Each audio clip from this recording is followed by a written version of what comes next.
Welcome to Get Sleepy, where we listen, we relax, and we get sleepy. I'm your host, Thomas. Tonight we have another special long-length episode that compiles a number of our stories together into one. This time, we'll be enjoying 4 of our visits to Lily's Rainy Day Bakery. The first is a story called Pumpkin Pie and Coffee, followed by Baked Apples on a Blustery Day, The Perfect Batch of Cookies, and A Foggy Day for Fudge. To really help set the mood, we're going to play the sound of rain throughout in the background. I hope you enjoy listening to some of our all-time favourites here tonight, all written by Shady Grove Oliver and all narrated by me. So now, let's take a moment to get settled more deeply into bed and into relaxation. The setting for our story tonight may feel familiar, cozy and comforting to many of you by now. A place you know you can rely on for all those soothing attributes. And the spot you're in right now, snuggling into bed, may well bring you that same sense of familiarity and comfort. Enjoy the feeling of your head sinking into the pillow, giving your neck muscles the opportunity to completely relax.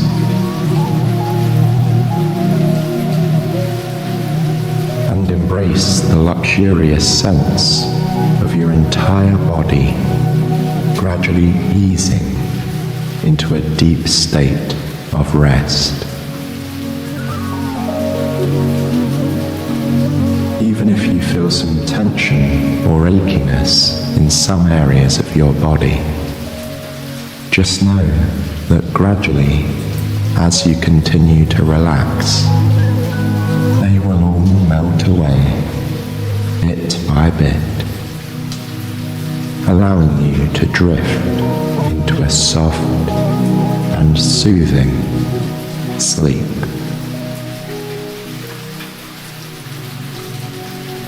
For now, just enjoy the coziness of your bed and the coziness of tonight's story too.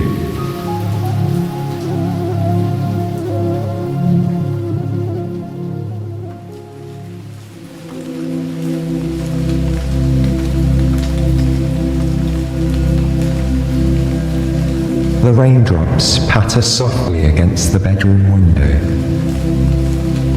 The rhythm of this early morning shower is the first thing Lily hears as her mind drifts from dreams to wakefulness.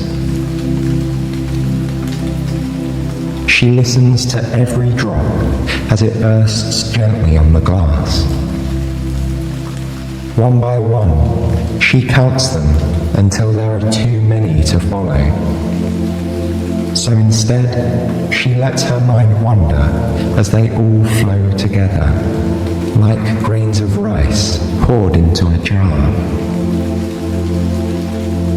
This is the music of the season, she thinks, the rap of the rain and the timid rustle of leaves on branches.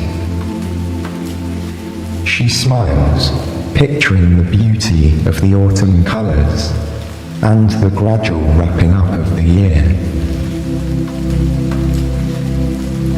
Lily yawns and stretches her arms out over her head. Darkness still lingers outside, but it's time for her to get up.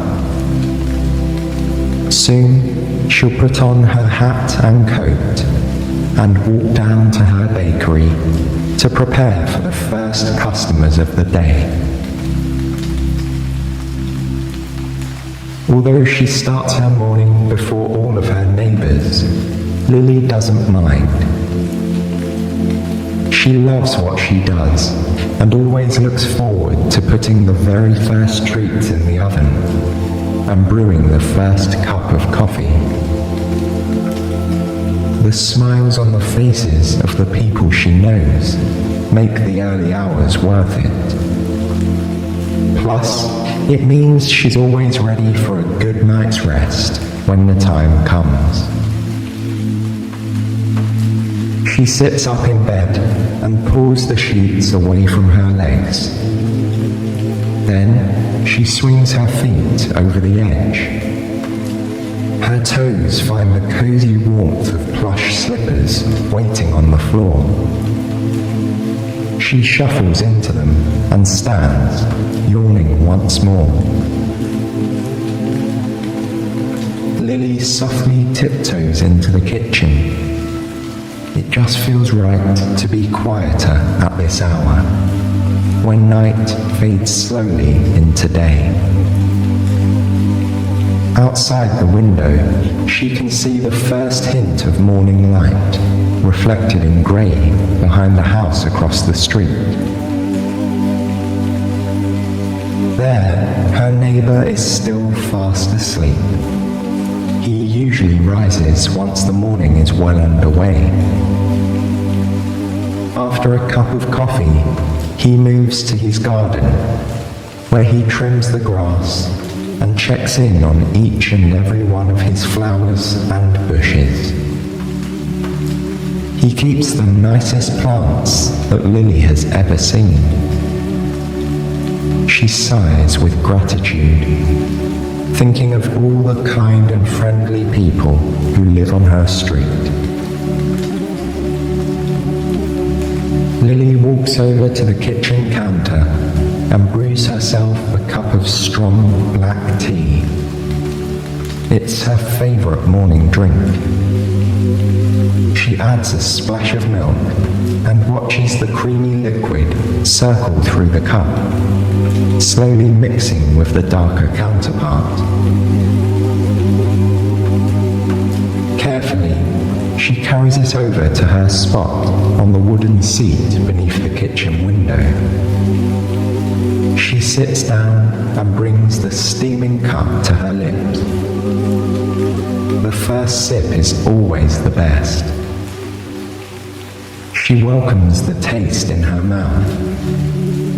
The tea warms her from the inside, like the embers of a cozy fire on a chilly day. Looking at the sky through the glass, Lily sees the clouds have formed a heavy blanket that hangs over town. It's unlikely there will be a break in the rain today, she thinks. But that's nothing to worry about. It always rains like this in autumn, and she enjoys the special feelings that come along with this time of year. If there were no rain, she wouldn't need to pull on her warm and fuzzy sweaters or slip her feet into her favourite rubber boots. She wouldn't get to wear her cozy scarves or use her cheerful coloured umbrella. Really, the rain is easy to enjoy, so long as you have warm clothes and a cup of tea. She takes the last sip and washes the cup in the sink, leaving it to dry on a little bamboo rack. Then she walks to her bedroom and dresses for the day. With a final glance at her comfortable bed, she heads to the front door. There will be plenty of time to rest later on. In the hallway, she pulls on her felt hat and woolen scarf and picks up her bright yellow umbrella. The door closes with a click behind her, and she steps out onto the walkway. She slides the umbrella open. it abruptly pops to life in a burst of colour above her head. Sitting in the window of the house on her right is the little white cat she's come to know well. Its owner is a lovely woman who usually wears her hair in a bun. The cat stares at Lily as she passes, but its expression gives nothing away. She smiles at it and waves. Aside from her fluffy friend, no one else in the neighbourhood has begun to stir. As she walks, Lily passes quaint homes with dark windows, still tucked in for the night. A few porch lights flicker above brick front steps, and the street lamps around her give off a soft yellow glow, which pools with the rainwater on the pavement. She listens to the sound of the rain trickling down the fabric of the umbrella. Beneath its sunny yellow canopy, she is safe and dry. It reminds her of when she used to build pillow and blanket forts as a child. Hidden away under the folds of cotton and fleece, she felt as though the whole world was distilled down into a quiet and protected space that was all her own. Lily smiles at the memory and uses her free hand to pull the woolen scarf more closely around her. She skips over a puddle on her left and weaves around another on her right as she begins her descent of the hill leading to the bakery's parking area. In the distance, the brightly painted door of the shop stands out against the gloom.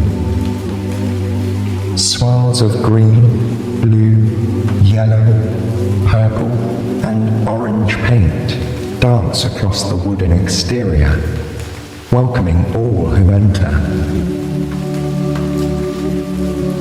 She vividly remembers painting the door one summer evening all those years ago. Brush in hand, she let her creativity lead the way, combining the rainbow of colours into spiralling patterns all across the wooden surface. When she finished, she brushed the hair out of her eyes and looked down. Her overalls and hands were splattered with flecks of dried paint. She laughed, caught up in the joy of bringing beauty to the ordinary, if only in a small way. Now, Lily pulls out her set of brass keys and fits one into the lock on the door. It creaks open, revealing the dark interior of the still sleeping shop.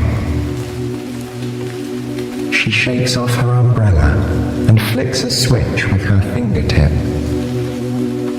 The lights snap on, and she sighs with contentment. It's good to be back in the bakery. The smell of flour, sugar, and espresso beans greet her as she walks through the quiet shop. These aromas waft toward her from the kitchen, a reminder of yesterday's baking. There's also a hint of toasted pecans from the pie she made just before closing up. In her mind, she runs through all the things she plans to make today as she gets the bakery ready to open. She turns on the oven to let it warm up. First, she'll do cinnamon rolls, like always, she thinks to herself. But this time, she can add some toasted pecans for a little extra crunch. she brings over all the metal components of the espresso machine that she left drying on the rack the night before. She'll also be making pumpkin pie today, she remembers. Every year around this time, her customers start to ask when the pumpkin pies will be done. Some people like to order by the slice, but there are always a few hoping to bring home a whole pie to share with their family. Lily walks over to the cozy seating area and reaches down against the wall. Her fingertips find a plug, which she inserts into the socket. Strands of fairy lights twinkle to life above her head. For a moment, she stops moving and her mind settles. Lily takes a deep breath in and looks up at the lights. As she exhales, a sense of calm washes over her. It's important to slow down and enjoy the small moments, she thinks. After all, these are the ones that make life magical. With the lights shimmering on the ceiling, she walks over to the counter and into the small, open kitchen area. From here, she has a clear view of the whole shop and can easily move from her baking table to the espresso machine when people come in. She pulls 2 large white buckets of dough out from under the counter. The sticky dough has been rising here overnight. She pours it onto the wooden surface and spreads it out flat.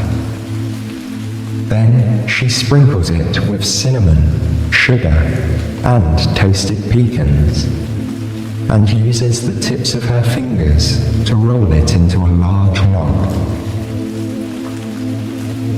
She slices it into discs, which have delicate spirals of filling running through them. She dusts the tops of each with more cinnamon sugar and then sets the tray in the oven to bake. After a few minutes, the delicious aroma of fresh cinnamon rolls wafts through the bakery. The comforting scent and the warmth of the oven intermingle, making Lily feel right at home. A while later, the oven beeps. She takes out the tray of rolls and sets it on a wire rack to cool. Now, it's time to start on the pie. She makes her way to the pantry at the back of the kitchen and opens the door. Lily thinks of this space as her own magic room, packed full of all the ingredients and supplies that she could possibly need. Tubs of flour and baking powder are stacked beneath large canisters of spices and bottles of flavor extract. A jar of vanilla pods sits on the topmost shelf. There is star anise, fresh cloves, and poppy seeds, onion powder, roasted garlic, and chili flakes. And there, on the bottom shelf, tucked near the back, are fresh sugar pumpkins from a farm up the road. She chooses a hefty, medium-sized pumpkin and tucks it under her arm. In a large metal mixing bowl, she piles jars of spices and a few wooden spoons. She balances it all with the flair of someone who is used to carrying more than they should. Lily sets her armful of ingredients down on the counter. First, she has to roast the pumpkin. She She carefully slices the gourd in half and scoops out the stringy interior and seeds. Then she sets both sides face down on a baking tray and puts them in the oven to cook and soften. While the oven works its magic on the pumpkin, Lily gets to work on the crust. There are many different types of crusts she could make, but her favourite is graham cracker. She got the recipe from her Aunt Lucy, who always baked mini pies for all the children during the holidays. Lily pulls a plastic sleeve of graham crackers from their blue cardboard box and sets it on the counter. She lays a tea towel over the package and gets out her large, heavy rolling pin. Gently, she rolls it back and forth over the towel, crushing the crackers below. She works the pin from side to side, feeling the smooth wooden handles move beneath her palms.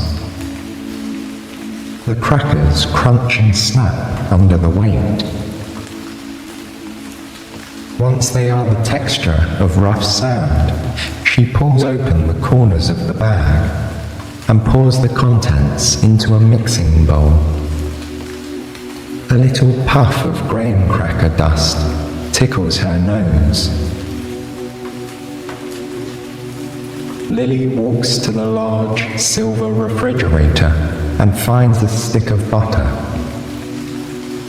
She unwraps the waxy packaging and plops the stick into a mixing cup. It goes in the microwave for just a few seconds until the butter is melted. She pours the butter into the bowl with the crumbs and adds a good amount of sugar and cinnamon. Using a long wooden spoon, she mixes them all together until they feel like wet sand. With her fingers, she spreads the mixture into the bottom and sides of a shallow pie dish. She works over the crust methodically, careful not to let it crack along the edges. She pushes and presses, a little more here, a little less there. Before long, it forms an even brown base. The oven beeps once again. Lily pulls on her thick, colourful oven mitts and lifts out the tray of pumpkin. Then she slides the pie dish into its place. She sets the timer for 12 minutes, just enough to get the crust a little bit crunchy, so it holds up under the weight of the liquid filling. Just then, she hears a creak as the wooden door swings open. Her first customer of the day has arrived.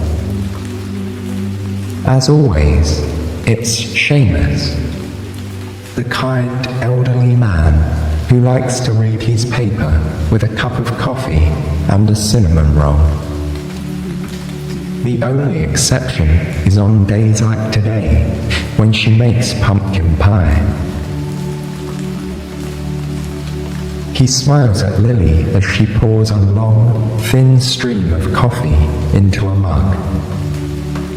He's been coming into her shop for so many years, he doesn't even have to order anymore. By the time he reaches the counter and wishes her a good morning, Lily already has his breakfast ready to go. Smells like pumpkin pie is on the menu, he says to her, taking his coffee in hand. She smiles and promises to bring him out a slice as soon as it's finished baking. He thanks her and takes up his usual seat by the window, snapping open the crisp fold of the morning newspaper. Now that he's here, it really feels like the day has begun. Lily enjoys working while Seamus is in the shop. He is as much a part of this place as any of her other regular customers. Together, they are a community, a family almost, and they call the Rainy Day Bakery home. She looks at the timer and sees the crust is ready to come out. She pulls on her mitts and removes the dish from the oven. It smells warm, sweet, and toasty. Just heavenly, as Seamus would say. Now, Lily turns her attention to the pumpkin filling. With a spoon, she scoops out the orange flesh of the pumpkin from the skin and drops it into a large bowl. She mashes it around with a wooden spoon until it has an even and smooth consistency. She brings over eggs and heavy cream from the refrigerator and begins cracking the eggs one by one, adding them to the pumpkin. Then she pours in the cream, watching its milky whiteness trickle through valleys of orange puree, like little pearly rivers. Lily measures heaping spoonfuls of cinnamon, ground ginger, nutmeg, cloves, and cardamom. Together, the spices call to mind everything familiar and comforting about this time of year. This is the aroma of the holidays, of family and togetherness. As she mixes, the air seems to hold her in a warm embrace of memory and scent. She grates the tiniest bit of lemon zest into the filling to brighten the flavor and give it a little zing. She stirs it one more time until the mixture is perfectly smooth and silky. Carefully, she pours the filling into the crust, using a spatula to clean the sides of the bowl and get every last drop. Then, she slowly carries the wobbly pie to the oven and puts it down gently on the rack. With the timer set, she has a few moments to rest. She leans back against her table and looks out over the shop. There's a bookshelf in the corner where people have left little paperbacks and large, hardbound art books. She's put in a few mystery novels herself over the years. After she finishes reading them, she likes to pass them on to someone else, knowing they'll bring the same kind of joy to new eyes. Near the shelf, there's a small, hand-painted children's rocking chair.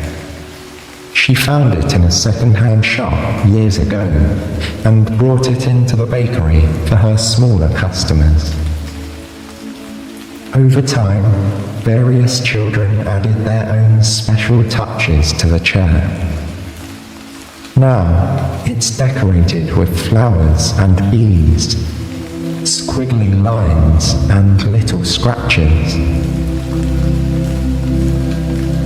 The beep from the oven pulls Lily back to the baking at hand. The pie is ready. She opens the oven door, and a hot breeze meets her cheeks like dragon's breath. It carries with it the nutty and savoury sweet aroma of warm pumpkin pie. Lily pulls the dish out of the oven and sets it on the counter. It cools there while she cleans up all the mixing bowls, rolling pins, and measuring cups. Over by the window, she can see Seamus casting curious looks towards the pie. She laughs and cuts him a slice. On second thought, she cuts an extra piece for herself, too. It's been a long morning already, and she can think of nothing better than sitting with an old friend for a taste of something sweet. She puts each slice on a small white dish and plops a dollop of fresh whipped cream on top. Then she carries them over to the table by the window and sits down across from Seamus. Smells delicious, just like every year, he says, sinking his fork into the filling. Lily brings the first bite to her lips and savours the tanginess of the pumpkin against her tongue. The flavour is deep and aromatic. It fills her senses with warm, sweet spice. Perfect, she thinks, just perfect. As she eats her pie, she looks around with pride at her little bakery. Seamus smiles. Good friends are excellent company on autumn days like this, she thinks. She looks at the fairy lights and watches them twinkle to the rhythmic pattering of the rain against the window. These are the details that make this place feel like home, Lily thinks. The bakery tells the story of its customers, of all the people who have ever walked through its creaky wooden door. She smiles, contented, knowing this is exactly where she's meant to be.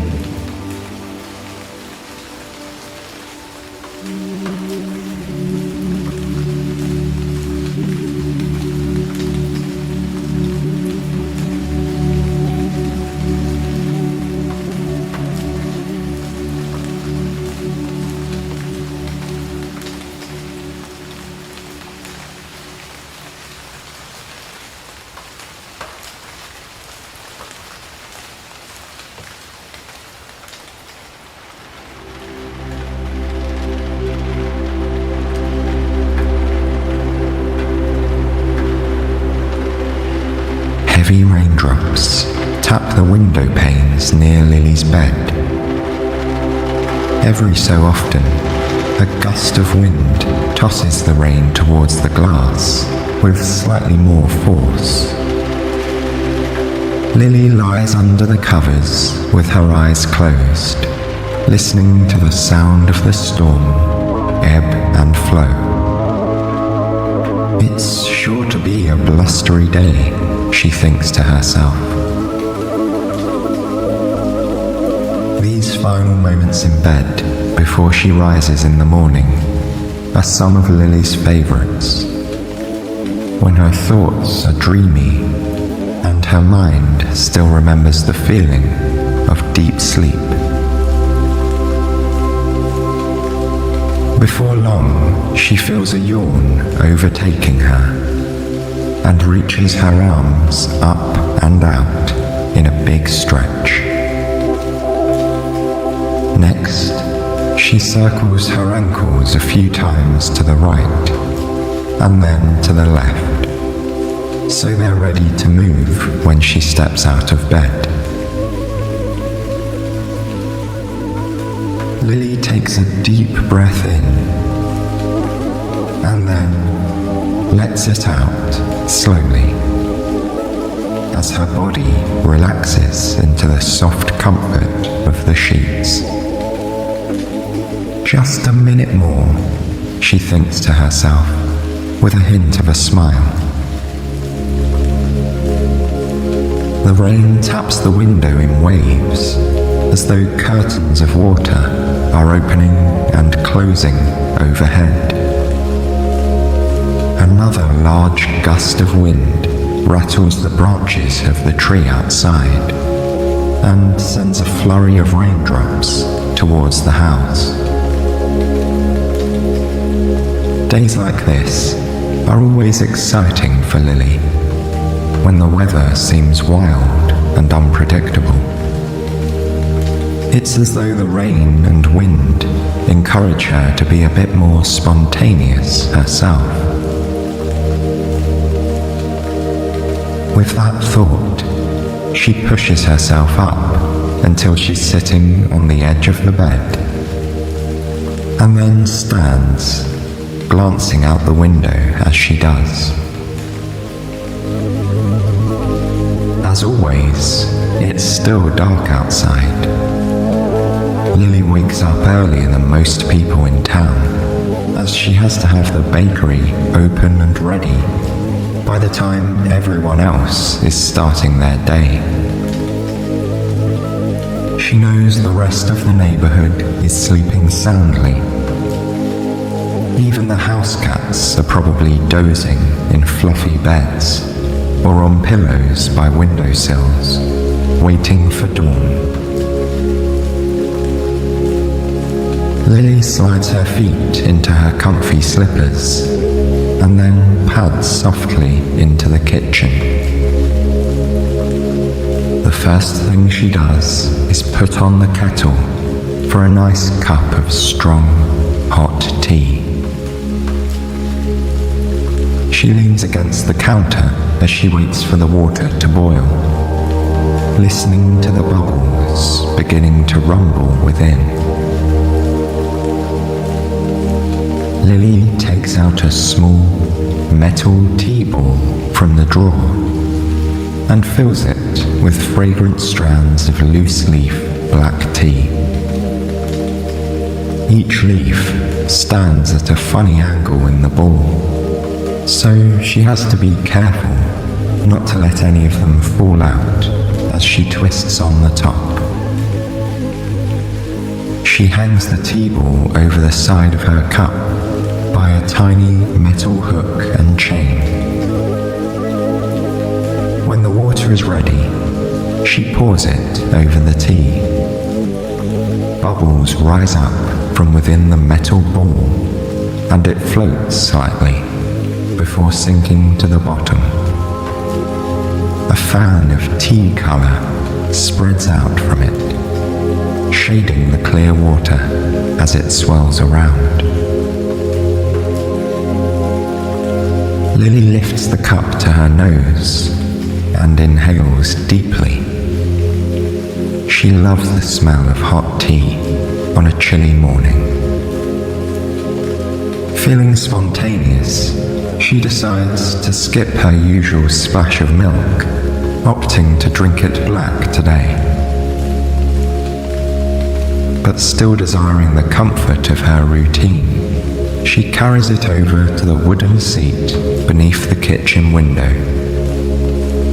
This is where she always drinks her morning tea, gazing out at the sleepy neighborhood on the other side of the glass.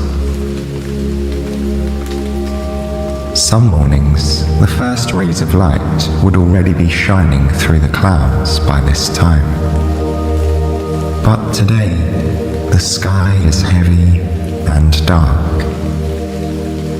A blanket of grey clouds hangs low over town, and the rain is continuous, shifted only by the ever-changing wind. She can see how it bends and sways the branches of the tree across the street. It's definitely coat weather today, she decides. sips her tea slowly, feeling herself warming up a bit more with every drop. She wiggles her toes inside her fuzzy slippers, enjoying the way it sends a tingling sensation across her skin. This is the most perfectly cozy morning, she thinks to herself. When she finishes her tea, she washes out the cup and sets it to dry on a bamboo rack by the sink. Although the sun hasn't come out yet, Lily knows it's time to get ready to head down to the bakery. After so many years of opening her shop each and every morning, Lily feels as though she has an internal clock that's calibrated to the second. She intuitively knows when she should be finishing her tea and when she needs to step out the door in order to make it to the bakery in good time. Lily shuffles into her bedroom and picks out a grey shirt to wear. It's a fitting colour to match the weather outside. When she's dressed, she heads to the front door. She slips on her thick wool coat and buttons it up at the front. Then she wraps a chunky cable knit scarf around her neck. One of her regular customers, Rose, made it for her 2 winters ago. Now, it's one of her most cherished pieces of clothing. Every time she pulls it on, she thinks of all the people she's able to call friend, and it makes her feel warm and toasty inside. Lily pulls one edge of the scarf up over her chin, and then tucks the ends into her wool coat. She takes out a large pair of gloves from the coat pockets, slipping them on one by one. The last thing she has to get is her trusty yellow umbrella. Now, she's ready to head out. She closes the door behind her and pauses on the front step to open the umbrella. The wind pushes against it, making it hard to raise the slider up to expand the canopy. But with a little determination, Lily gets it open, adding a splash of yellow to the otherwise dark morning. Bracing herself against the wind, she steps out onto the sidewalk. Heavy raindrops thunder against the fabric of the umbrella. The sound is magnified beneath it, so she can hear the plop and splat of every drop. On her right, she spies the small white cat that's always waiting for her in her neighbour's window. But this morning, the cat is still asleep in the warmth of the house, with its pink nose tucked under its fluffy tail. Usually, the cat is awake and washing its paws, or following her path with watchful eyes. But today is a lazy day for the white cat. Lily watches as it naps contentedly behind the glass. For a moment, she wishes that she too could be at home, tucked up in bed. But then she thinks of her regular customers, and it brings a smile to her face. They are the reason she gets up each and every day, rain or shine, and opens the door to the rainy day bakery. She continues walking down the wet pavement towards town. Every few steps, she has to move to one side or the other to avoid a large puddle. The sidewalk glistens in the glow of the streetlights, and still the sun is nowhere to be found. This will probably be one of those days where it stays dark until noon, she thinks. Up ahead, she catches a glimpse of the brightly painted bakery door. Even in the dim light, the brilliant colours stand out, welcoming in all who pass by.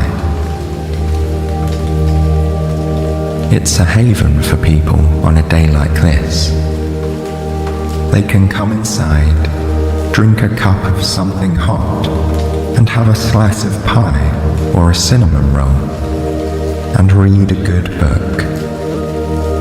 Some customers prefer to chat to one another, enjoying the company of new friends and old in a familiar place.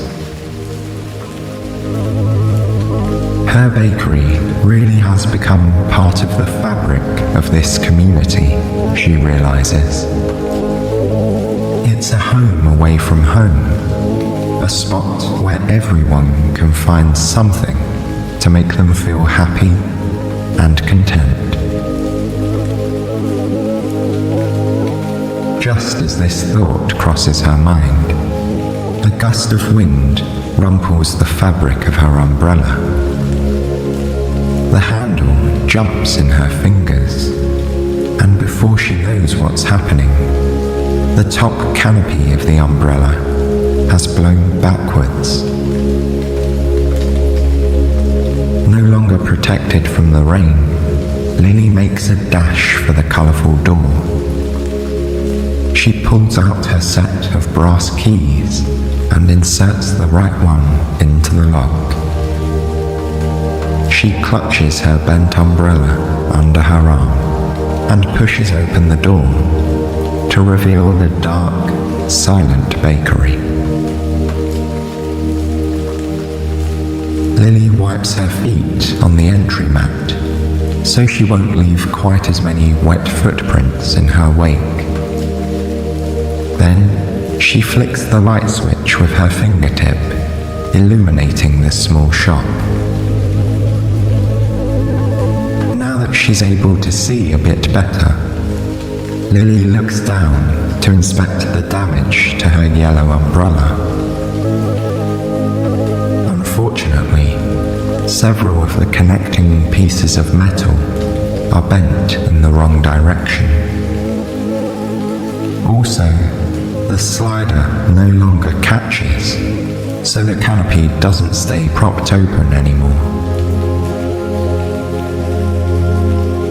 With a sigh, she places the umbrella down on the ground in the entryway.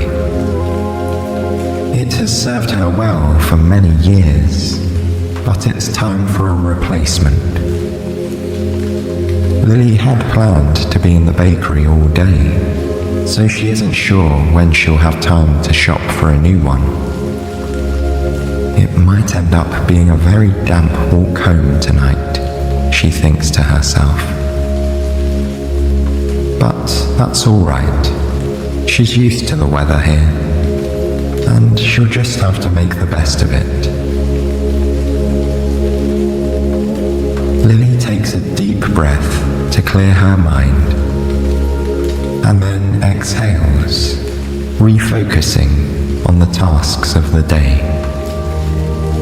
She smells the familiar hints of espresso beans, flour, and pecans, lingering from the evening before. On a typical day, she makes cinnamon rolls first thing. But like with her tea, she's feeling spontaneous. Maybe it's the wind, or the rain pattering heavily on the ground outside. But Lily thinks it's time for a change. She heads into the cozy seating area and leans down to plug in a strand of fairy lights. Within moments, they twinkle on overhead like diamonds.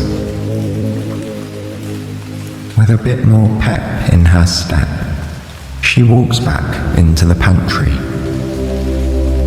She runs her gaze over the shelves, stacked high with baking supplies and ingredients. But what do I want to make today? She whispers to herself. She made a blueberry pie 2 days ago, lemon squares and pecan rolls yesterday, and chocolate muffins last week. Those are all favourites with the customers. But then, Lily considers what would make her happy. A few years back, Lily found her grandmother's cookbook on a shelf in the family house. While she was leafing through it, she came across a recipe she'd never tried before. It looked intriguing, so she marked her place with a piece of scratch paper in the spine. Lily's grandmother's cookbook now resides on a dark wooden bookshelf standing against the back wall of the pantry. With a smile, Lily walks over to the book and opens it to the correct page. The recipe is simply titled Baked Apples. In the margins of the page, yellowed with time, Lily sees her grandmother's recognizable scrawl. Her note reads, "Perfect for a chilly autumn day." Here and there, across the page, her grandmother wrote in corrections to the original recipe, little tips and slight changes of measurements to make the final product even better. This is what I'll make today, Lily decides. It's time to try something new. The ingredient list is fairly simple. She needs butter, brown sugar, cinnamon, nutmeg, rolled oats, chopped pecans, and several large apples. Lily gathers the ingredients and carries them back behind the counter. She leaves the butter out to soften. Then she begins preparing the nuts. She chops them coarsely and sets them to the side before measuring out the oats. Finally, she turns on the oven and leaves it to preheat. The next part of the recipe is a bit trickier. She has to core the apples and make a pocket for the filling without splitting them in half. Her grandmother wrote in the margin beside it, "Used paring knife and spoon," it instructs her. Lily picks up her paring knife and inserts the tip near the stem of the first apple. She slides it in and cuts in a careful circle around the core. Then she twists it slowly to help the core detach closer to the bottom. With a gentle pull, it comes free. The hollowed out apple reminds her of a pumpkin with its seeds removed. She sets the fruit aside and moves on to the next one, Soon, the task feels routine. She's able to remove the core with one swift movement, over and over again, until she has a row of apples ready to be filled. Next, it's time to make the filling. Lily gathers the softened butter, sugar, cinnamon and nutmeg, and mashes them all together with a wooden spoon. When the spices are evenly distributed, she stirs in the oats and pecan pieces. Then she takes a spoon and carefully stuffs the filling into the apples, right up to the top. When the apples are prepared, she lines them up carefully in ceramic pie dishes.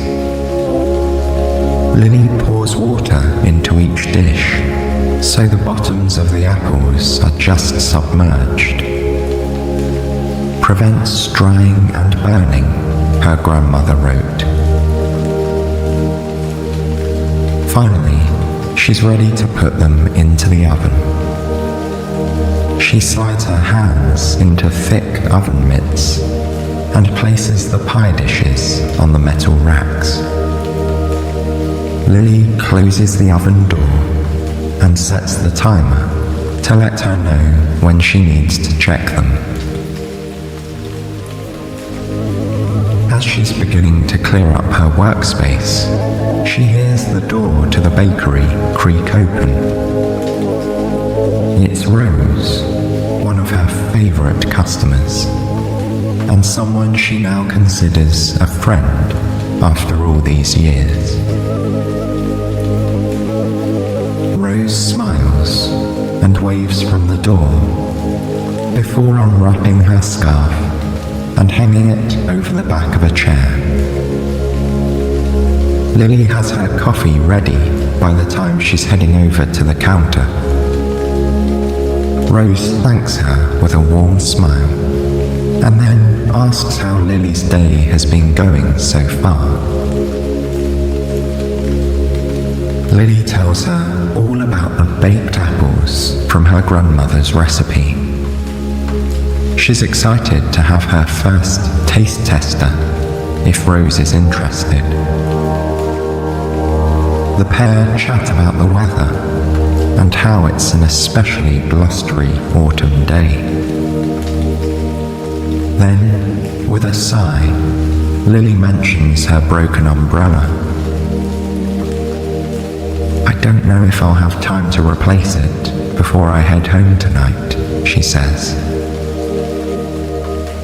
Rose pats her on the arm. I'm sure it will all turn out just fine, she replies, before carrying her coffee to her table and sitting down. Soon after, one of the other regular customers, Seamus, arrives. Lily brings him his coffee and promises him a baked apple when they're out of the oven. One by one, all of her morning customers file in.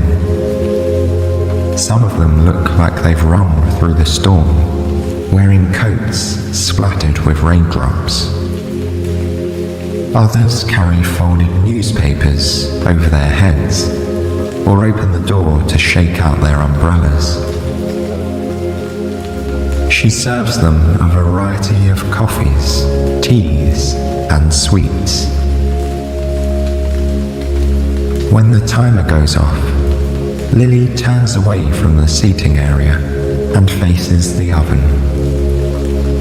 She carefully pulls out the pie dishes filled with apples, which are now soft and gooey.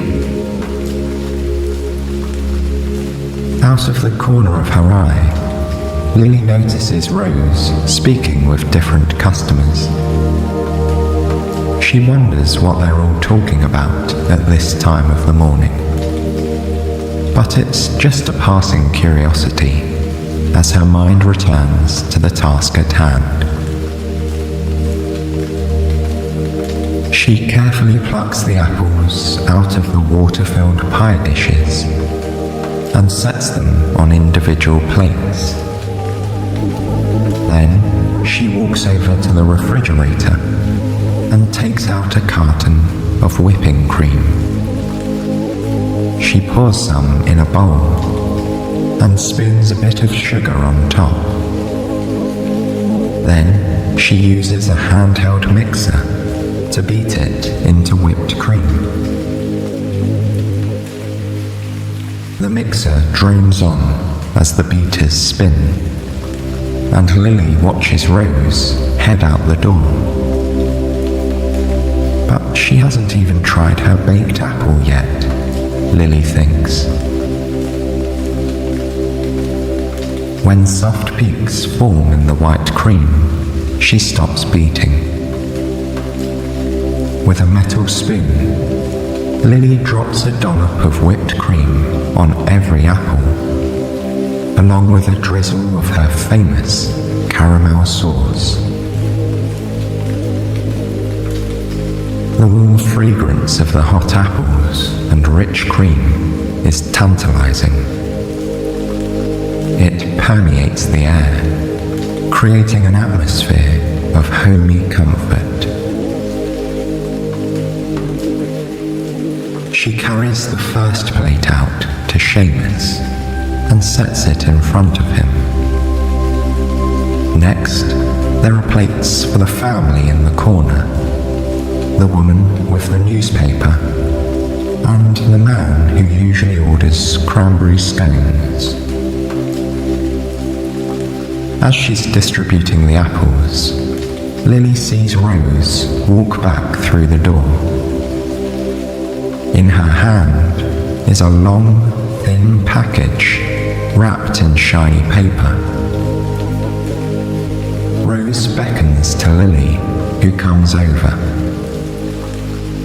"This is for you," she says, handing her the package.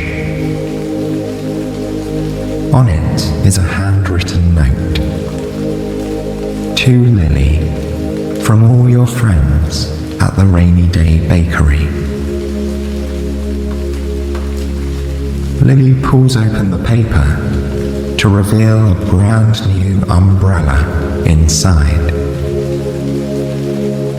This one is green with yellow polka dots and a handle in the shape of a duck's head. "This might be the most cheerful umbrella I've ever seen in my whole life," Lily tells Rose as she admires it. "Thank you all so much." Looking around the room, Lily can see that the other customers are smiling widely too. This was a present from all of them, she realizes. A present from all of her friends. The thought fills Lily with warmth and joy. This place and these people give her a true sense of belonging. "I've got something for you too," she tells Rose with a wink, handing her one of the last 2 baked apples from her grandmother's recipe. The other, Lily keeps for herself. Together, they sit by the window, gazing at the wet, grey, and windy day outside. But here in the Rainy Day Bakery, everything and everyone is safe, warm, and loved. Lily uses a spoon to scoop out some of the soft apple and gooey filling. It's perfectly spiced and deliciously sweet. And it's made even more so, knowing that her grandmother guided her along the way, and she's sharing it now with the best of friends.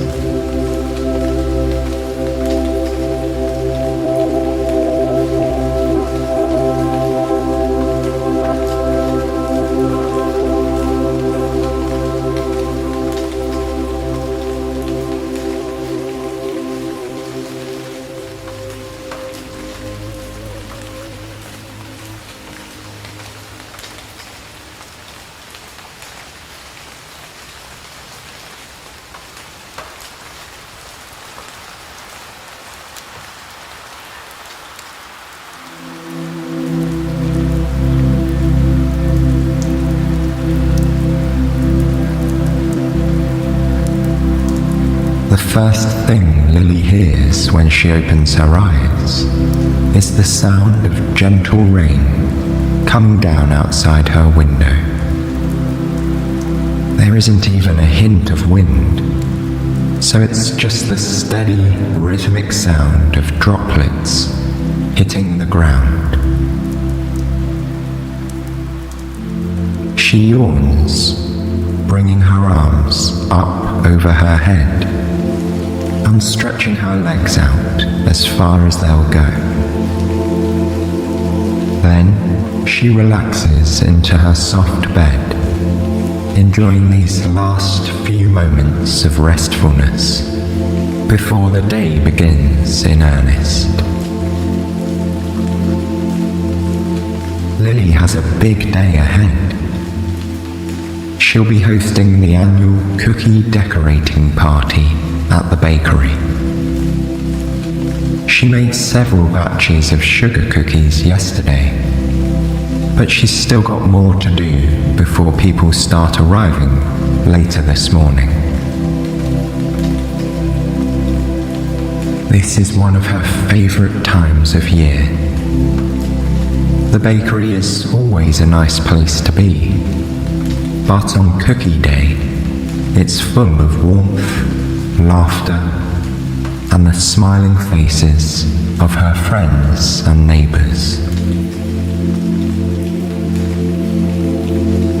Lily stretches once more, and then shifts her legs over the side of the bed and sits up.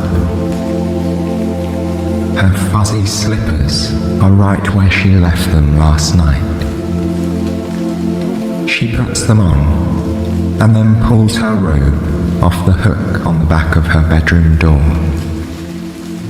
Snuggling into its cozy warmth, she walks quietly into the kitchen. Her morning routine is almost always the same. First, she puts the kettle on. While she waits, she fills a metal tea ball with a delicious cranberry orange spiced black tea. It's one of her favourites to drink in winter. When the water is hot, she pours it over the tea ball into the cup and breathes deeply as the spicy steam fills the air around her. She pours in a splash of milk and then carries it over to her wooden window seat. The sun rises later at this time of year, so it's still quite dark outside. She can see the hint of a nightlight in her neighbour's house across the street, but most people here are still asleep. Because she opens the bakery every morning, Lily has to be awake before everyone else. She's always enjoyed that part of her job, being the one to usher people into their day with a cup of coffee and something sweet. She hopes it helps them start off right. Although she gazes out the window for quite some time, The sky overhead stays dark and cloudy. They were forecasting snow today, she thinks to herself. I wonder if it will come after all. She brushes the back of her hand against the cold glass of the window. It just has to get a bit colder, she thinks with a smile. Snowy days always make the bakery a bit more magical to Lily. From where she works behind the counter, she has a clear view out the windows to the street. Whenever it snows, she likes watching it pile up on the pavements, where children run through it, laughing and smiling, or build snowmen by the street lamps. She's always enjoyed watching the rain too, of course, but everyone needs a little extra magic sometimes, she thinks to herself. Lily takes a last sip of tea and carries the cup over to the sink. She washes it and leaves it to dry on her bamboo rack. Then she heads back into her bedroom to get dressed. Every year during the cookie party, Lily wears the same charming sweater. She got it several years ago as a Christmas gift. It features a friendly snowman with large trees in the background. The snowman was knit as a pile of squares rather than circles, and has a very goofy grin. It makes her smile every time she wears it, and her customers always seem to enjoy it too. When she's ready, she walks out of her bedroom to the front entryway. Lily pulls on her coat, scarf, hat and gloves. Then she picks up her new umbrella, green with yellow polka dots and a handle shaped like a duck's head, and loops the cord around her wrist. Closing her door with a click, she steps out into the early morning rain. It's let up a bit since she was in bed. Now, it's more of a drizzle, but she still prefers the warm and dry comfort to be found beneath her umbrella. Lily slides it open and holds it above her head.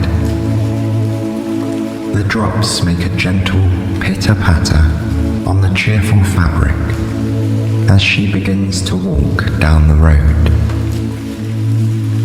Every time she uses this umbrella, it makes her think of her friends and long-time customers at the bakery. When her trusty old umbrella broke during an autumn storm, they bought her a new one as a gift. It was a gesture of kindness she thinks about often, and she's happy for the reminder on this rainy morning as she gazes up through the colourful polka dots streaked with lines of water.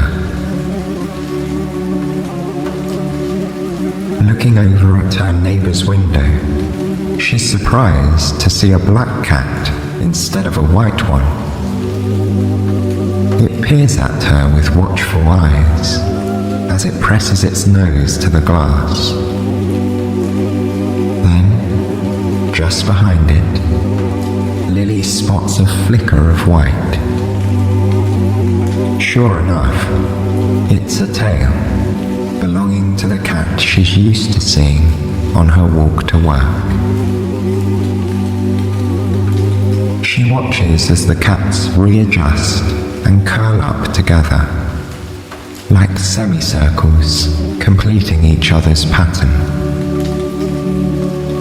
How nice for the white cat to have a new friend, Lily thinks.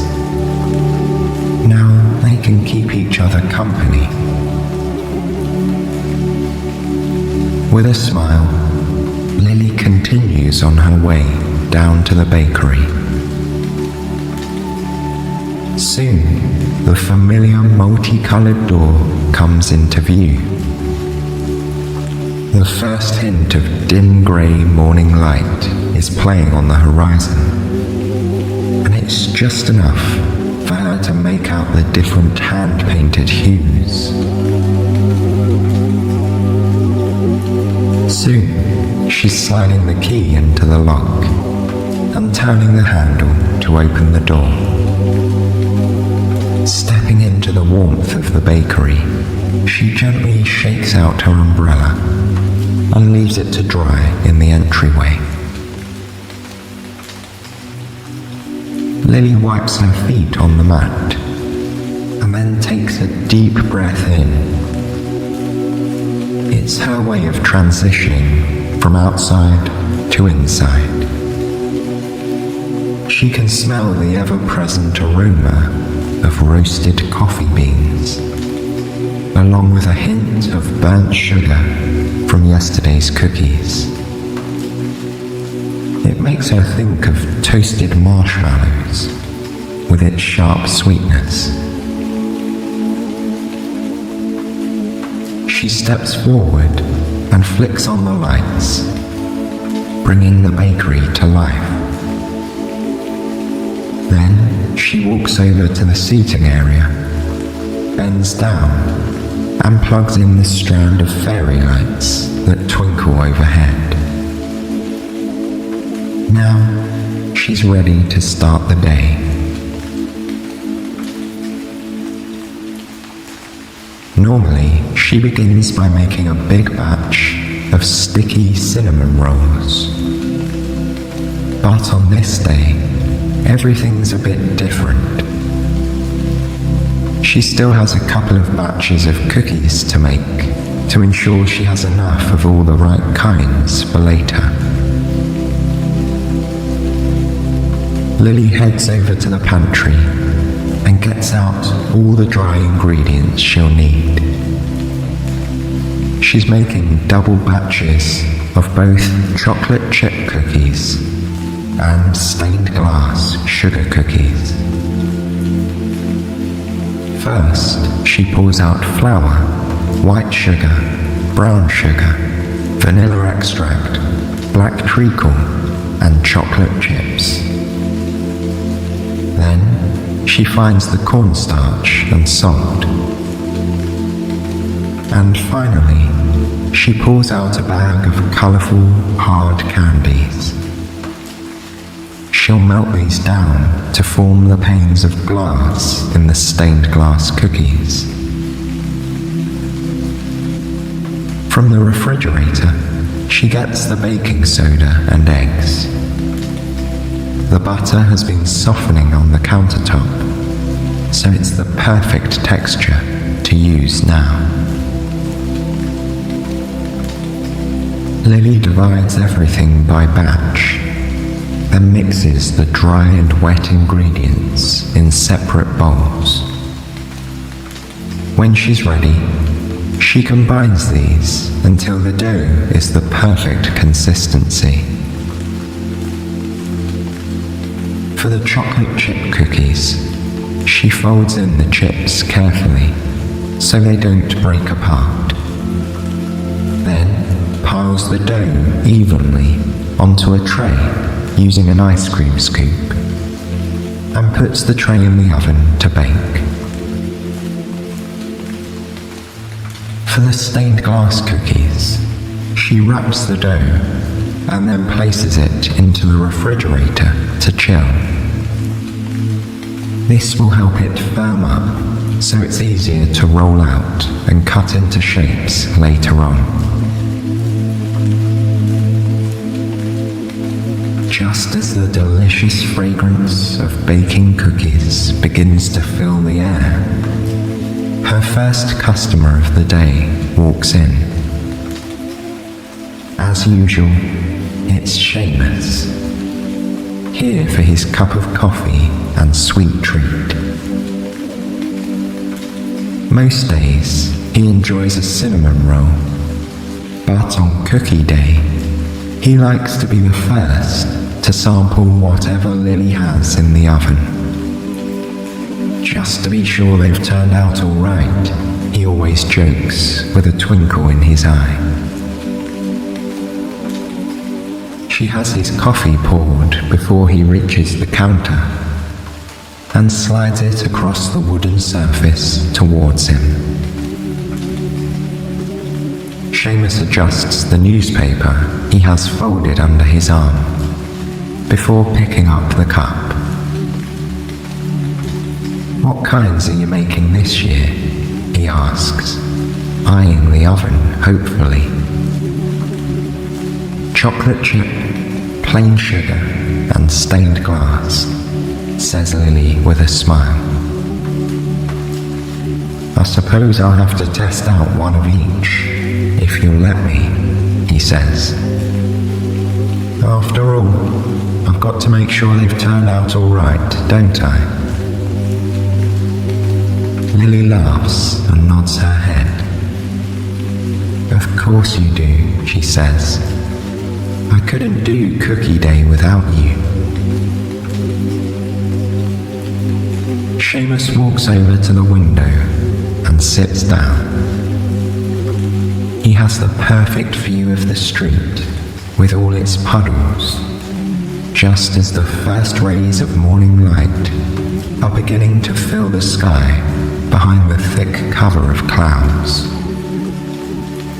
Though the sun has yet to break through the clouds, it makes them a lighter shade of grey.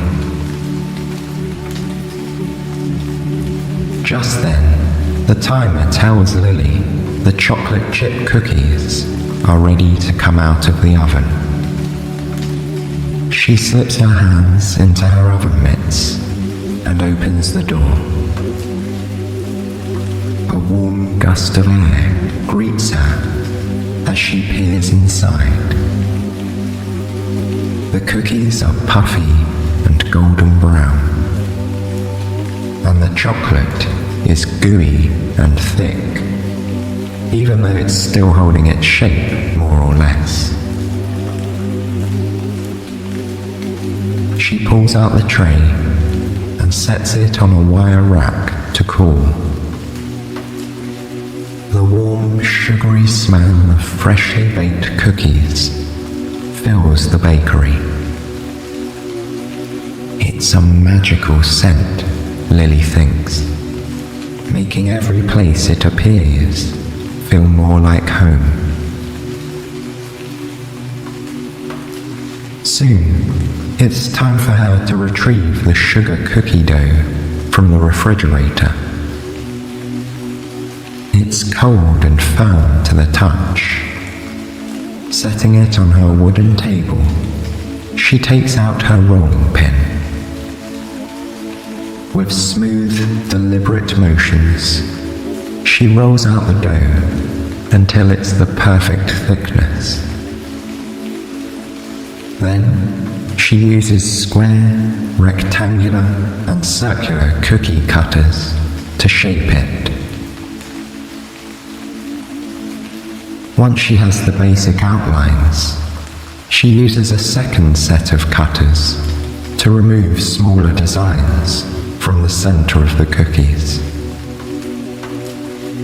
There are bells, trees, ornaments, snowflakes, and more. She takes the cookies and arranges them on a prepared baking sheet. Next, she divides handfuls of the colorful hard candy into bags by shade. Using her rolling pin, she crushes the candy into tiny pieces. Then, she uses a teaspoon to sprinkle the sweet dustings into the cut-out centers of the cookies.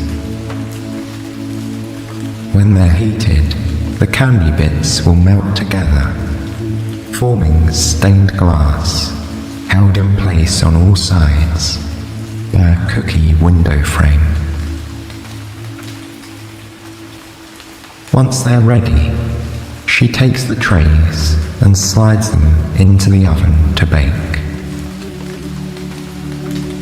For a few moments, Lily can slow down and enjoy the day unfolding before her. The sky is brighter now, though it's still drizzling outside. People are beginning to come out of their homes, some walking, others driving. A handful of other customers trickle in, one by one, including Rose, one of her regulars, and Gwen Spencer, along with her 2 young twin boys. The only reason Lily can tell the twins apart is because one wears glasses and one doesn't. Otherwise, they are dressed exactly the same, in red shirts and blue jeans, with green fuzzy Walker socks.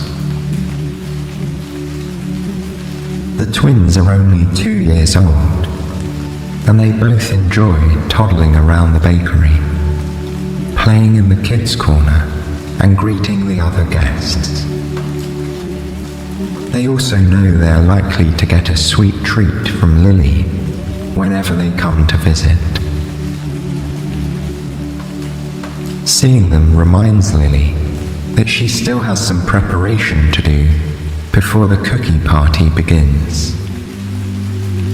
Wiping her hands on her apron, she walks over to the pantry and gathers all of the cookie decorating supplies she can find. There are sprinkles in every shape and colour, thin ones, flat ones, and round gold and silver balls. She also finds jars of coloured decorative sugar, green, blue, red, yellow and purple. There are chocolate curls, coconut flakes, and tins of crushed peppermint candy. She places them all into a large basket, which she carries out to the seating area. She lays out an assortment of decorations on every table, along with tubes of icing sugar and colourful gel, and shakers filled with powdered sugar. Finally, from the very back of the pantry, she pulls out a large metal tree. Each of the branches is ribbed so that ornaments can be hung from it all the way down. But instead of ornaments, the tree will hold as many of the decorated cookies as it can. When her timer goes off, Lily returns to the oven and removes the stained glass cookies. She smiles to herself. They look absolutely perfect. Each cookie has a glossy center in bright and vivid red, blue, orange, yellow, or green. As they cool, she gets out the plain sugar cookies she made yesterday. These have already been cut into fun shapes, like snow people, evergreen trees, snowflakes, and stars. One by one, she arranges all of the different types of cookies onto large silver platters. Every table will have its own, so people can choose to decorate whatever they'd like. But before she carries out the larger trays, she has a special delivery to make. She places one of each kind of cookie onto a small plate, which she sets down right in front of Seamus. He smiles broadly as he lifts the chocolate chip cookie to his mouth. Taking a bite, he sighs with contentment. "I think these are the best cookies you've ever made," he says. "In fact, I think they're the perfect cookies." This is what he tells her every year about each of the cookies. Happiness wells up inside Lily as she thinks of the satisfaction of a job well done. Every time she bakes a cinnamon roll, a croissant, or a cookie that someone enjoys, the knowledge makes her day a little brighter. Returning to the counter, she retrieves each of the larger trays and sets them on the tables. Then, glancing up at the clock, she sees that it's just about time for people to start arriving. As if on cue, the door opens and the first guests wander inside.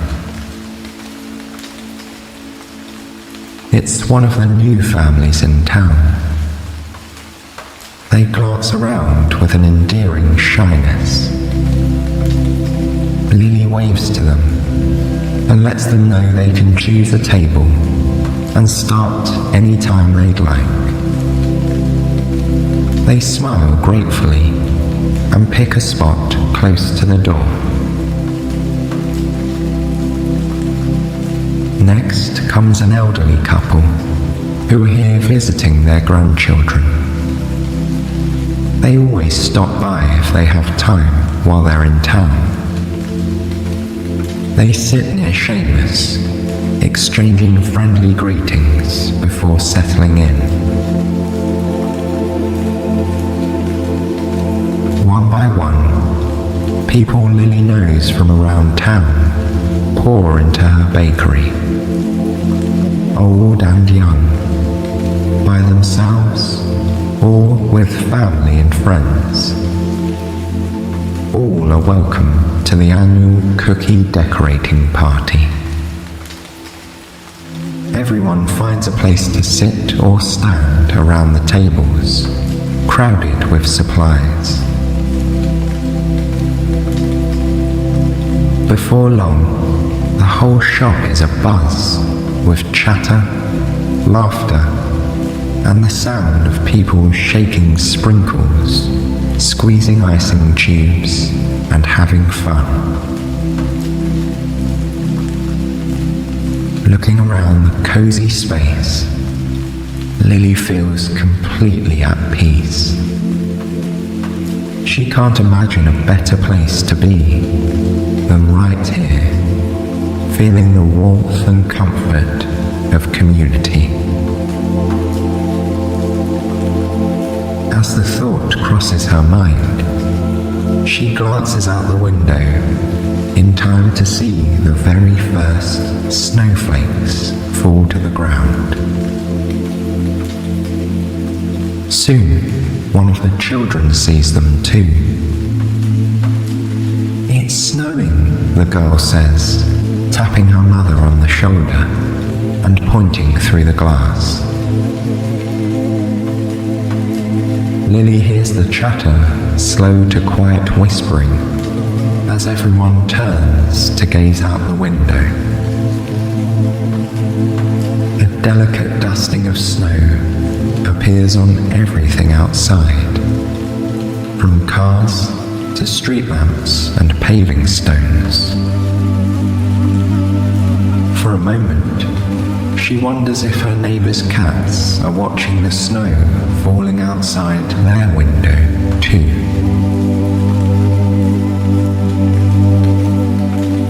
Perhaps it's the joy of being around everyone in the bakery. Or maybe it's the magical nature of winter. Lily isn't sure, but she's drawn outside to feel the touch of snow on her skin, even for just a moment. Quietly, she slips around the front of the counter and over to the door. She pulls it open and steps outside. Looking up to the sky, Lily spreads her arms out to either side and twirls slowly in a circle.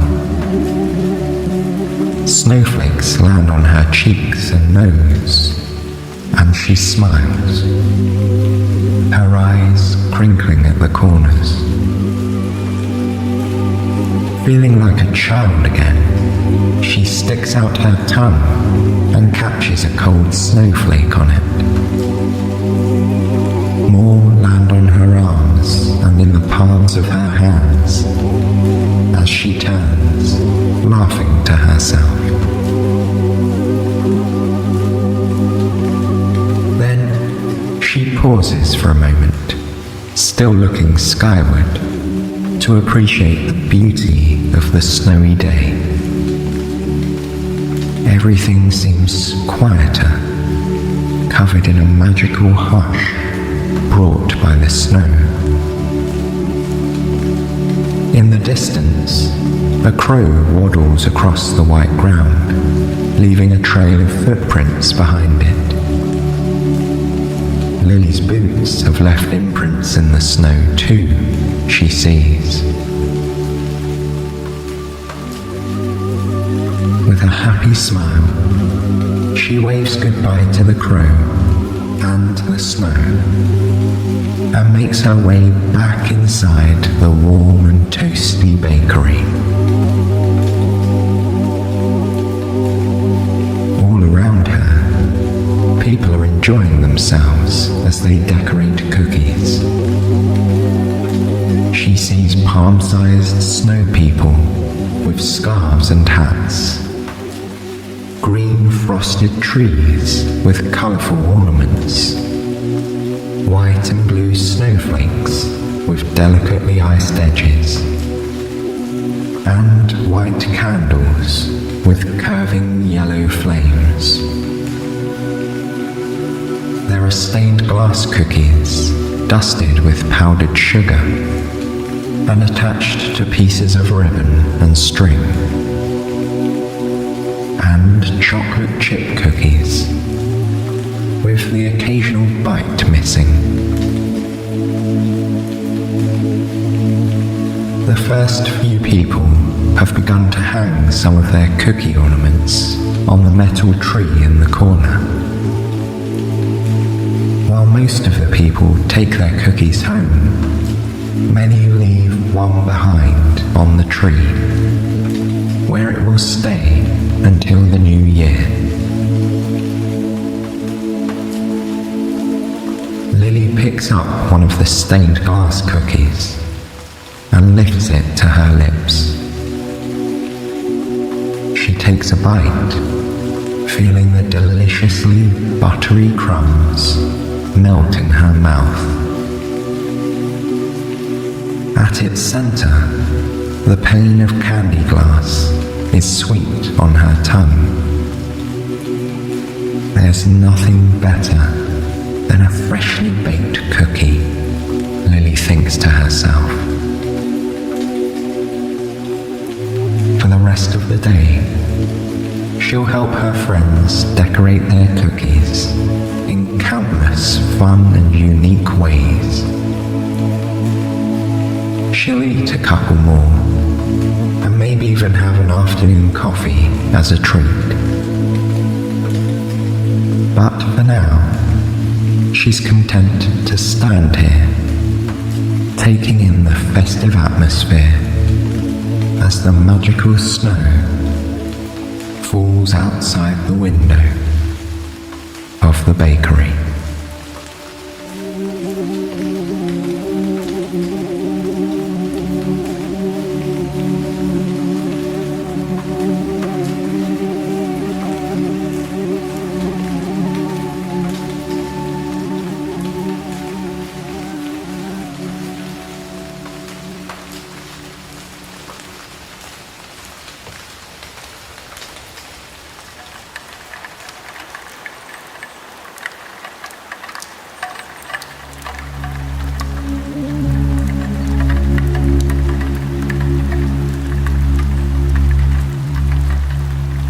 delicate rain pattering on the glass gently eases Lily into wakefulness. She doesn't open her eyes at first, but keeps them softly closed as she savors a few more moments of rest. Without realizing it, she dozes off, the sound of the rainfall mingling with visions of damp streets and puddles in her mind.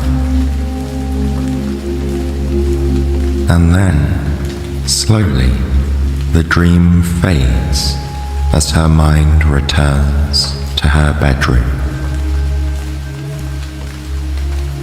Lily smiles and opens her eyes at last, grateful for the few extra minutes of sleep. Even now, the sound of the rain is growing faint. It might let up altogether, she thinks, as she stretches her arms above her head. She traces circles with her toes, feeling her ankles warming up with every turn. Then she slides her legs over the edge of the bed. Once her feet have found their comfy slippers, Lily makes her way into the kitchen. Like she does most mornings, she puts the kettle on for a nice cup of tea. She loves the sound of the bubbles forming inside it. It's familiar and soothing, a kind of cozy background noise to the otherwise quiet morning. Bubbles and rain are the two things Lily can always depend on at this time of day that make this place feel like home before the sun comes out. She thinks about the other small, meaningful details of her life as she spoons dry tea leaves into a metal tea ball. Twisting on the top, she hangs the ball by a tiny chain from the rim of her mug. Once the water has boiled, Lily pours it over the leaves.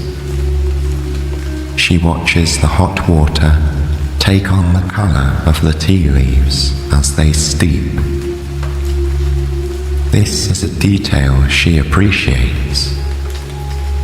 No matter how many mornings she watches her tea, it always creates new color patterns in the mug. The act of making tea is familiar and yet new and exciting at the same time, she thinks. Lily pours a splash of milk into her tea and then carries it over to her wooden window seat. Looking out through the glass, she can see her neighborhood is still shrouded in darkness. The rain has given way to a light mist, and she can make out the first wisps of fog rolling in behind her neighbor's house. The man who lives across the street keeps a beautiful garden during the spring and summer months. Even now, in autumn, everything growing around his house seems perfectly in its place. The brown, red, and yellow leaves that have already fallen from the trees overhanging his lawn remind Lily of an artistic splattering of paint on a green canvas. He's still asleep at this time of morning. Most of the neighborhood is. I must be one of the earliest risers in town, Lily thinks with a smile. but she doesn't mind the hours she has to keep to run the bakery. It makes her happy to know that her customers always have a place to go when they wake up too. As she gazes across the street, Lily notices a small bit of earth that's recently been turned. He must have planted his bulbs yesterday, she realizes. It reminds her that she should probably do the same. There's a small garden just outside the bakery where Lily has experimented with planting various things over the years. One year she planted herbs, another tomatoes and peppers. Now it's a flower garden, or it will be in springtime. But she needs to get her bulbs in the ground soon. They rely on the cool autumn soil to wake up from their slumber and put down roots for the spring. I'll have to remember to bring them with me to the bakery today, she tells herself. After finishing her tea, Lily takes one final glance out the window. The fog is rolling in around the house across the street now. Fog was in the forecast, Lily remembers. She's always enjoyed a good foggy day.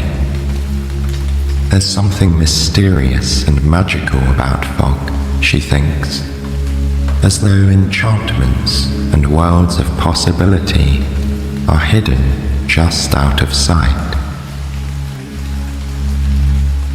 The thought makes her grin as she stands and carries her mug over to the sink.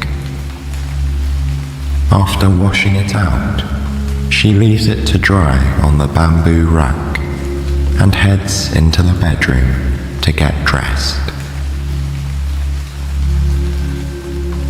Today, she chooses a red shirt with yellow details to wear.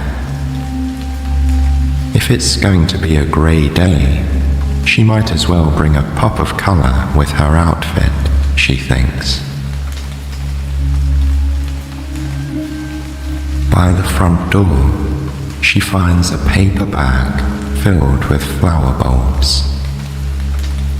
They are fairly round, and in between hard and soft to the touch. The daffodil, narcissus, and crocus bulbs remind her of onions and garlic, while the hyacinth bowls are reminiscent of turnips because of their reddish-purple colour. Lily slips on her coat and gently stuffs the bag with the flower bulbs into the large pocket. Then she puts on her hat and gloves and loops the handle of her green and yellow polka dot umbrella around her wrist. She opens the door and for a moment stands and looks out onto the quiet street. The fog is obscuring her view in all directions. She can only just make out the line where the pavement meets the road in front of her house. She imagines the rest of the homes are sleeping soundly, tucked away in gentle folds of grey. Lily takes a deep breath.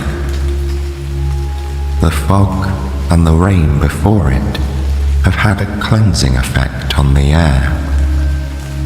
It smells cool and rejuvenating.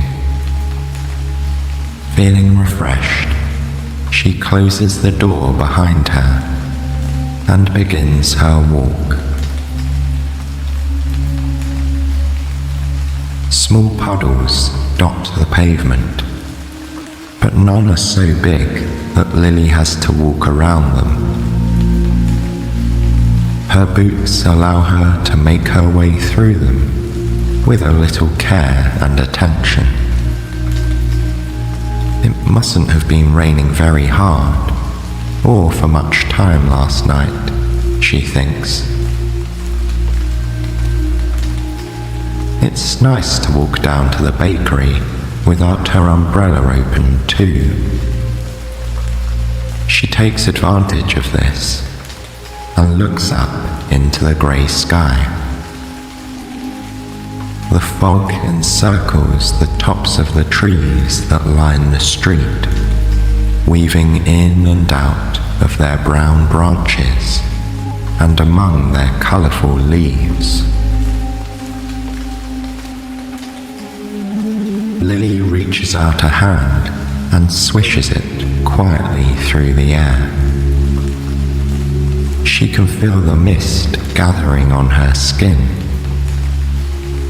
Looking at her hand once she pulls it back, she sees it's dotted with countless translucent droplets. Normally, she'd be tempted to wipe her fingers on her coat to dry them off. But instead, she brings her hands together, inviting the moisture into her skin, as though she's applying lotion.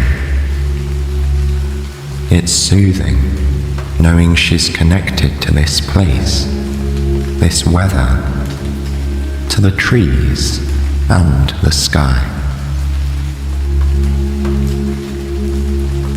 Lily lets her gaze fall on the space where she knows her neighbour's house should be.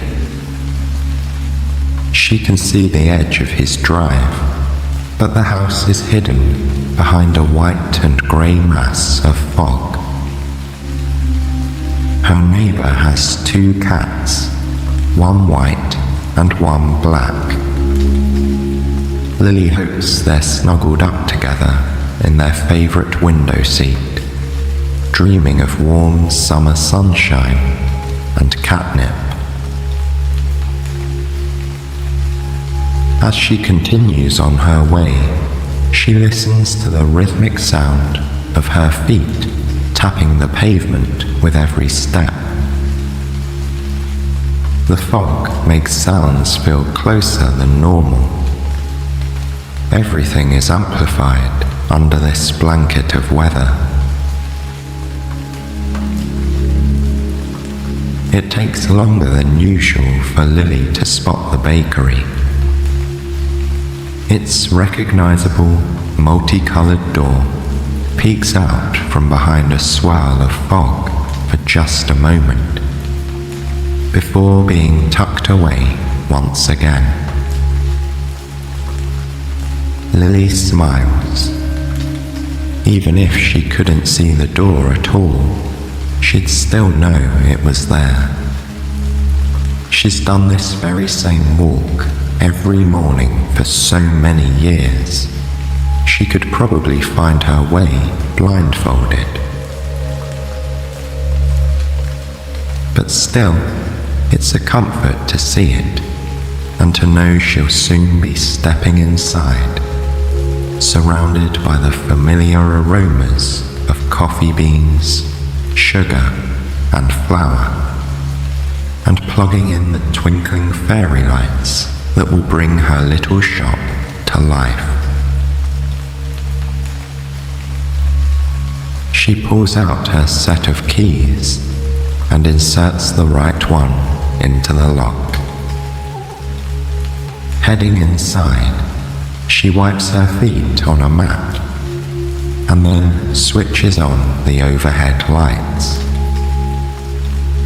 Then she takes off her coat and hangs it up, leaving the bulbs in the pocket.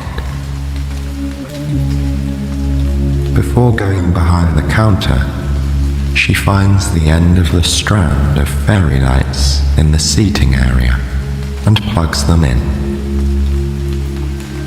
They flicker to life above her. That might be my favorite moment of the day, she thinks to herself.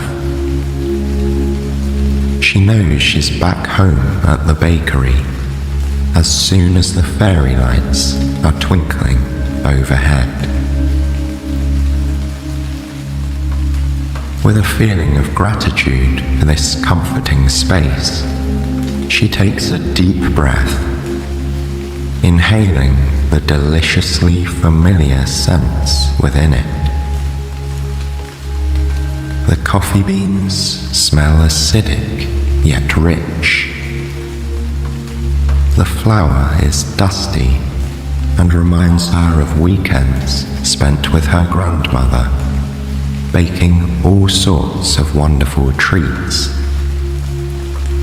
And the sugar is sweet and a little bit burnt, reminding her of days at the fair and holiday cookies shaped like trees and ornaments. Exhaling, she feels her muscles relax. She rolls her shoulders a few times, allowing them to warm up and stretch out. Then she walks behind the counter. Before she left the bakery yesterday, she set aside a recipe for one of her favorite cold weather treats to make: fudge. Looking at the worn, handwritten page, smeared with cocoa powder fingerprints and torn at one corner, is enough to bring the rich chocolate taste to mind. Yes, she thinks, this is exactly what I want to make today. One of her favorite things about this recipe is how simple it is. It only calls for 2 base ingredients: chocolate chips and sweetened condensed milk. Lily thinks for a moment about the flavors of fudge she'd like to make. Some of her regular customers always request peppermint, so she'll have to get out the peppermint extract and a package of candy canes to crush on top. Rose loves hazelnut fudge, so she'll need whole hazelnuts for the top. And finally, she's been in the mood for some rich orange chocolate. So that's what she'll make for herself. She even has some leftover candied orange peel that she can use to give it an extra kick. She heads into the pantry and finds her trusty double boiler, the right size pans, wax paper, chocolate chips, sweetened condensed milk, and all the flavorings and toppings. Balancing them in her arms, she carries them behind the counter. Setting them down carefully, Lily admires her shiny silver double boiler. It's the secret to well-melted chocolate chips, her mother told her. Over the years, she's used bowls over pots and other variations. But when it came time to open the bakery, her mother's words echoed in her mind. And so, she got her very own gleaming double boiler. Lily fills the bottom pot halfway with water, and then nestles the second pot on top. She places it on the stove and then shakes a good portion of chocolate chips into the top pot. As the water below heats up, the steam melts the chocolate evenly without causing it to burn. With a wooden spoon, she gently stirs the chips, watching as they transform from hard to malleable to soft and gooey as they move round and round the pot. Soon, they've melted together into a molten lake of chocolate. Lily adds the sweetened condensed milk and stirs to combine them. She'll make the peppermint fudge first, so once she removes the boiler from the heat, she adds a spoonful of extract and stirs again.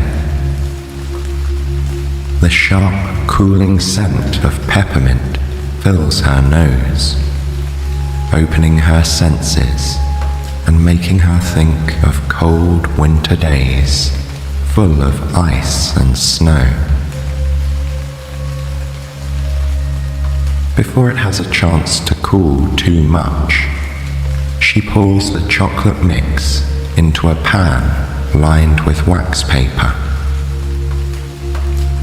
Ribbons of fudgy liquid cascade into the metal holder, filling every corner like lava running through a rocky channel. Lily uses the wooden spoon to scrape the sides of the pot, making sure every bit of fudge is accounted for. Then she gently lifts the pan and taps it on the counter, helping the liquid fill any remaining gaps and evening out the top. Now, it's time to add the topping. From a nearby drawer, she retrieves a heavy rolling pin. One by one, she unwraps several red and white candy canes, peeling back the plastic in strips. Her fingertips get ever so slightly sticky as they touch the sugary sweets. She places the candy canes in a bag between two towels and then pushes the rolling pin back and forth on top. Subtle snapping noises let her know the candy is breaking apart. Once it's crushed into tiny pieces, she gathers some in her palm and sprinkles it over the cooling fudge. The larger chunks of candy will give the fudge a nice, crunchy texture, while the smaller ones will lend an extra bit of peppermint essence. Lily carries the fudge over to the cooling racks, where it will wait until it's ready to be sliced and served. In the meantime, she'll wash up the pot and prepare the next 2 batches. Before she begins the next batch, she zests a whole orange. She'll use the little flecks of peel to give the fudge a brighter, citrusy flavor in combination with orange oil. Once she has the chocolate chips melted and stirred together with the milk, she adds the zest and oil. In the pan, this melted fudge glistens in the light. The oil lends it a silkier texture, Lily can picture the way it will melt in her mouth when she takes the first bite.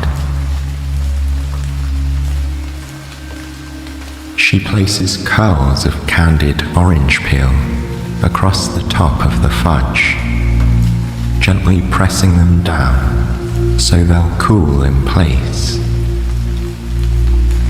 Then she pops one piece in her mouth, delighting in the sharp citrus flavor, muted by the thick, sweet coating. Finally, it's time to make the hazelnut fudge. Just as she's about to put the water on the stove, Rose appears on the other side of the counter. "It sure is foggy out there," she says to Lily. Rose tells her she got turned around this morning leaving her house, and thought for a while that she'd gone the wrong way. The fog was so thick she could barely see her hands in front of her. But then, in the distance, she saw the twinkling lights in the bakery windows. They were like little guiding stars, ushering her through the gloom to her home away from home. Lily smiles broadly as Rose recounts her tale, and she's particularly excited to let Rose know that there will be hazelnut fudge coming her way later on. "Oh, that's my favorite," Rose says, clapping her mittened hands together softly. Lily pours a cup of coffee and hands it to Rose, who carries it over to a comfy seat by the window. Returning to the stove, Lily sets up the double boiler and combines the chocolate and milk just like before. Then she removes the mixture from the heat, adds hazelnut flavoring and some crushed hazelnut pieces, and pours it into the lined pan. To finish it off, she carefully places whole hazelnuts in neat rows across the top of the fudge.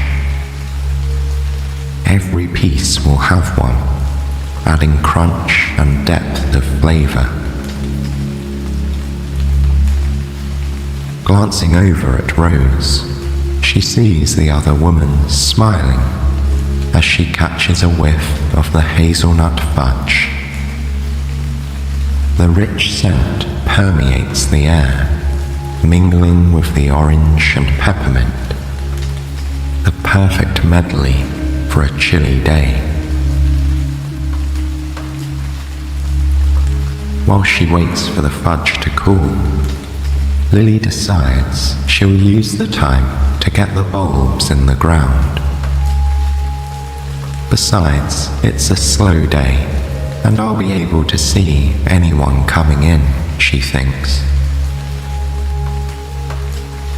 She walks over to Rose and lightly rests a hand on her shoulder. "I'll be outside if you need anything," she says. To her surprise, Rose offers to help.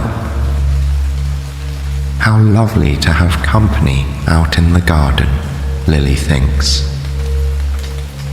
While she feels completely at ease spending time alone with her plants, she always enjoys time spent with good friends.